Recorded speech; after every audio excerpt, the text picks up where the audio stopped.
Lulu and the Dream Dust Rescue. In a secret, moon-drenched garden lived a butterfly named Lulu. Her wings didn't just flutter, they shimmered with the soft light of the moon itself. Every night, she was the guardian of dreams, flying into the sleep of children and sprinkling a pinch of magical dream dust to keep nightmares away. But tonight, her tiny pouch was frighteningly empty. A gasp escaped Lulu. Without the dust, the sweet dreams of children everywhere would curdle into scary shadows.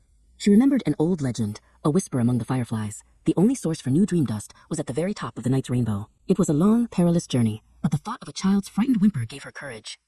Lulu knew she couldn't go alone. She flew to a cozy-looking mushroom with a little round door, the home of her best friend, Flicker the firefly. Flicker, wearing a tiny aviator's cap and goggles, was polishing his light. "Flicker," Lulu said urgently, "the dream dust is gone." "We have to go to the top of the rainbow." Flicker sucked his goggles over his eyes. "A quest. I'm in," he buzzed. Together, they flew out of the safety of the garden and into the whispering woods. The trees were tall and twisted, and strange sounds echoed in the dark. But with Flicker's steady glow and Lulu's brave heart, they weren't afraid. Their path was suddenly blocked by an enormous owl perched on a low branch. He wore a tweed vest and a monocle, and looked very grumpy.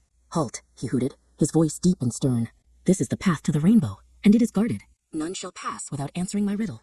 Flicker buzzed nervously, trying to think of clever answers. But Lulu simply flew closer.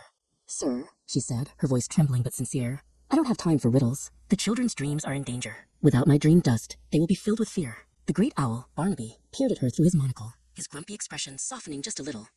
Barnaby cleared his throat. "A noble cause," he rumbled, and with a dip of his head he moved aside. "The path is clear. Fly true." With a grateful nod, Lulu and Flicker flew past, beginning their ascent up the shimmering, colorful arc of the rainbow. The world spread out like a patchwork quilt below them. At the very top, where the colors were brightest, they found it. A tiny, bubbling spring of pure liquid starlight. It hummed with a gentle energy, swirling with all the colors of the rainbow. This was the source of all good dreams.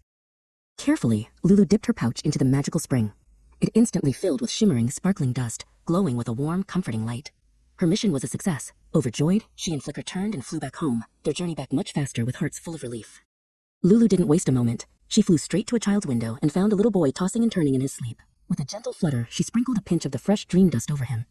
The boy's face relaxed into a peaceful smile as his dream turned to one of flying through a starry sky with a beautiful butterfly whose wings shone like the moon. The night was safe again, thanks to Lulu.